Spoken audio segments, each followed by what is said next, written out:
Kita dengar terjemahannya segala puji bagi Allah. Apa arti memuji? Memuji artinya mengucapkan seluruh sifat kesempurnaan bagi Allah Subhanahu wa ta'ala. Ini dua hal yang tidak bisa dipisah. Tasbih, tahmid. Tasbih membebaskan, menjauhkan dari seluruh sifat kekurangan. Tahmid menetapkan seluruh sifat kesempurnaan. Subhanallah walhamdulillah. Dan ayat Al-Quran yang diawali dengan subhana mengandung pesan yang begitu besar bagi kita semua. Dan surat Al-Isra diawali dengan keajaiban-keajaiban. Dan di ayat yang pertama itu tentang Isra, perjalanan, atau lebih tepatnya diperjalankan ya Rasulullah dari Masjidil Haram di Makkah Al-Mukarramah ke Masjidil Aqsa di Palestina. Di ayat yang kedua berbicara Nabi Musa yang dikasih kitab namanya Taurat. Di ayat berikutnya berbicara Nabi Nuh yang buat kapal. Itu manusia pertama yang membuat kapal di muka bumi, Nabi Nuh. Jadi kalau ada yang ngaku-ngaku saya penemu kapal, enggak. Penemu kapal pertama kali adalah Nabi Nuh alaihi salam atas wahyu yang Allah berikan kepadanya. Gak tanggung-tanggung buat kapal di atas gunung, gimana? Ya, itu di ayat berikutnya. Jadi awal-awalan, kemudian berbicara tentang Palestina, Masjidil Aqsa lebih detail di ayat berikutnya. Ya, masih di awal-awal ya, 10-an awal surat Al-Isra. Peperangan yang terjadi, kemudian pergolakan yang terjadi, kaum Yahudi menang, kalah, menang lagi, kalah lagi, nanti kalah pada ujungnya. Ini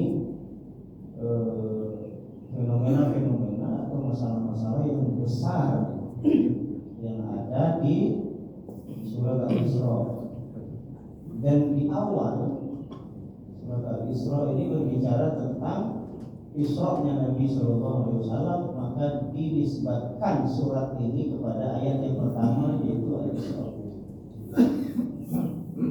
Atau juga disebut dengan Bani Israel, surat Bani Israel, karena di dalamnya banyak mengungkap apa yang terjadi pada Bani Israel, apa yang terjadi pada Yahudi di surat Al-Isra. Ini bisa dinamakan dengan surat Al-Isra karena ayat pertamanya berbunyi tentang Isra atau Bani Israel, karena ayat atau surat ini secara umum menguak tentang kaum Bani Israel, Yahudi, dan apa yang terjadi pada mereka. Di pertemuan yang lalu kita memilih pemandangan-pemandangan yang dilihat oleh Rasulullah SAW dalam perjalanannya dari Makkah ke Palestina. Subhanalladzi asra bi'abdihi lailan minal masjidil harami ilal masjidil aqsa. Diperjalankan dari Masjidil Haram di Makkah ilal masjidil aqsa di Palestina, yang sekitaran Masjid Al-Aqsa Palestina ini barakna haulahu, kami berkahi sekelilingnya. Bukan hanya di wilayah Palestina, tetapi negara-negara tetangga kami berkahi semuanya. Mesir, Syria, Yordan, Saudi Arabia, termasuk juga Israel, berkahi oleh Allah Subhanahu wa Ta'ala. Di Israel ini mendapat keberkahan juga karena berdampingan wilayahnya dengan Masjidil Aqsa. Tetapi pada perjalanannya banyak terjadi penyimpangan, banyak terjadi pembangkangan, banyak terjadi pengeyelan. Dari dulu sebenarnya bagi Israel dari Nabi, dan semua Nabi setelah Nabi Ibrahim alaihissalam itu dari kalangan Bani Israel, kecuali Nabi Muhammad. Dari mulai setelah Nabi Yakub itu Bani Israel semuanya, Nabi Yusuf, Nabi Musa, terus Zakaria, Yahya, sampai terakhir pada Nabi Isa, semuanya dari kalangan Bani Israel. Dan kemudian terakhir dari Arab, Nabi Muhammad SAW. Artinya kalau banyak betul Nabi diutus oleh Allah kepada Bani Israel, berarti Bani Israel ini kan mendapatkan kenikmatan yang luar biasa besar, ya, kenikmatan yang luar biasa besar. Tapi kengeyelan itu yang membuat mereka kemudian mengalami kegoncangan yang luar biasa. Dan Allah Subhanahu wa Ta'ala memberikan pelajaran sebenarnya dengan diutusnya Nabi Muhammad SAW bukan dari bangsa Bani Israel, tapi dari Arab yang belum pernah ada ceritanya sepanjang sejarah Nabi dari Arab. Makanya kenapa ketika mengetahui bahwa Nabi terakhir adalah Nabi Muhammad SAW yang dari Arab, maka orang-orang Yahudi, Bani Israel, musyrikun ini memberontak. Padahal dulunya sepakat. Jadi kaum Yahudi, Bani Israel, kaum musyrikun dulunya sepakat. Kita sekarang menganut agama nenek moyang, tapi nanti ketika Nabi terakhir tiba, kita semuanya ikut kepada Nabi terakhir. Nabi terakhirnya datang, yaitu Nabi Muhammad SAW. Dari mana dia? Arab. Akhirnya goncang. Masyarakat Yahudi, kafir Quraisy, kaum musyrikun, penyembah berhala, ini goncang semua. Sebagian tetap pada ajaran penyembah berhala. Sebagian yang lain komitmen, kita sudah sepakat kalau ada Nabi datang kita ngikut. Yang kondisi ini kemudian diabadikan di dalam Al-Quran. Lam yakunil ladzina kafaru min ahlil kitabi wal musyrikina munfakkina hatta ta'tiyahumul bayyinah.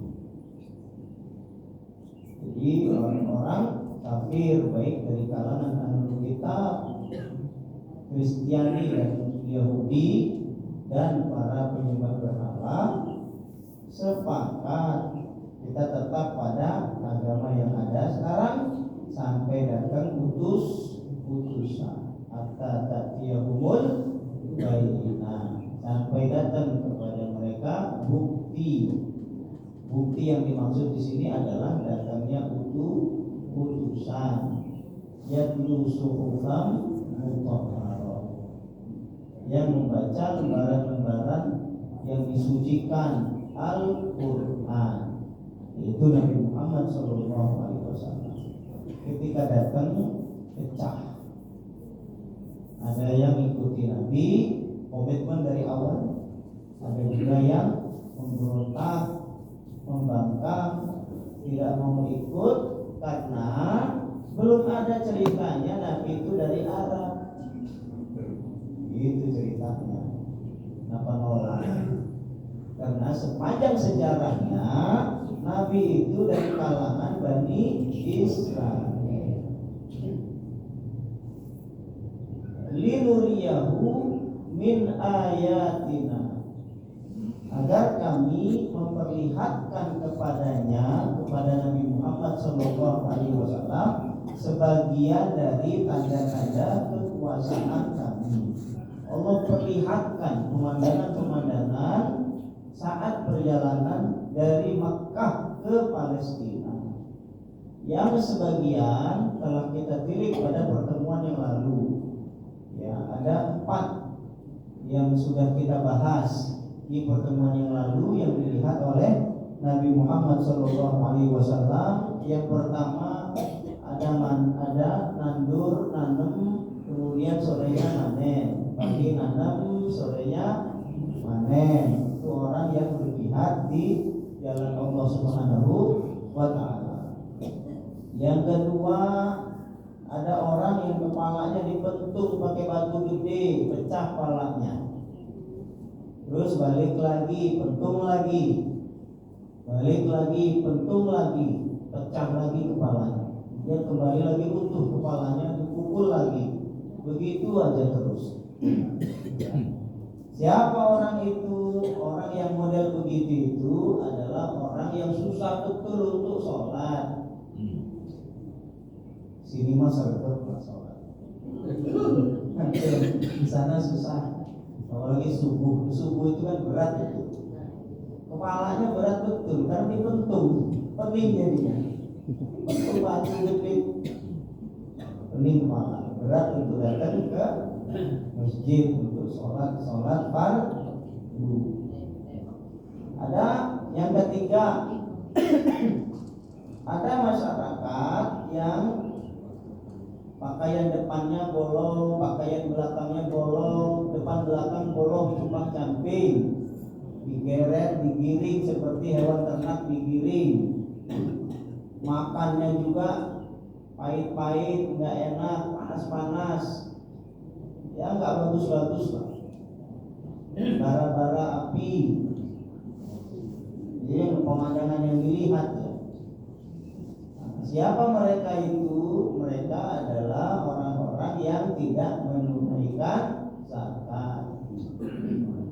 Orang yang tidak menunaikan zakat. Karena dalam harta seseorang ada hak orang lain. Seberapapun harta yang didapat. Saya ini honorer Ustaz, gajinya 3 bulan itu 300.000 misal, berarti sebulan 100. Uang 100.000 gaji sebulan itu sebagian ada hak orang lain, walaupun secara zakat dia tidak berkewajiban karena belum mencapai nisab jauh sekali. Tetapi sedikit dari harta yang didapat itu pasti ada hak orang lain. Maka ada anjuran sedekah, ada anjuran infak. Wakaf juga, wakaf itu tidak harus banyak, apalagi ada kemudian ijtihad wakaf uang, wakaf tunai. Sekarang sudah sangat mudah karena sudah pakai barcode, pakai kiris ya, untuk wakaf. Dengan 500 perak bisa wakaf, 1000 perak bisa wakaf, 5000 bisa wakaf. Pakai kiris. Ya udah lebih mudah ya. Dan ternyata pengaruhnya begitu besar ya, wakaf tunai ini. Itu besar pengaruhnya. Dengan 5000, 1000, 1500 perak itu. Mungkin kalau ada di mobile banking, uang di rekening itu kan ada ya pecahan kecil, 2.700.500.000, 400 rupiah, 400 itu diwakafkan. 400 ya pecahan ini 2 miliar, wakafnya 400 jadilah. Artinya wakaf itu, karena wakaf itu bayangannya kan gede betul. Sampai saat ini sebagian besar ada yang berpikiran bahwa wakaf itu gede betul. Wakafin tanah, wakafin bangunan, wakafin rumah sakit, wakafin sekolah, gede-gede. Tetapi ternyata ketika menilik fikih ini kan dinamis ya, luar biasa. Di dalam mazhab Syafi'i memang terkenal sangat ketat ya dalam masalah fikih, termasuk muamalah. Tetapi dalam muamalah ini, termasuk dalam fikih wakaf, ternyata dinamis juga dalam mazhab Syafi'i. Apalagi di mazhab-mazhab yang lain, misalkan mazhab Hanafi. Karena wakaf itu dalam mazhab Syafi'i menahan harta yang harta ini bisa diambil manfaat tanpa mengurangi dan menghabiskan pokoknya. Itu wakaf. Maka kalau saya mewakafkan kopi ini, bisa nggak? Nggak bisa, karena kopi ketika diminum habis seketika. Bismillah. Silakan Bapak Ibu.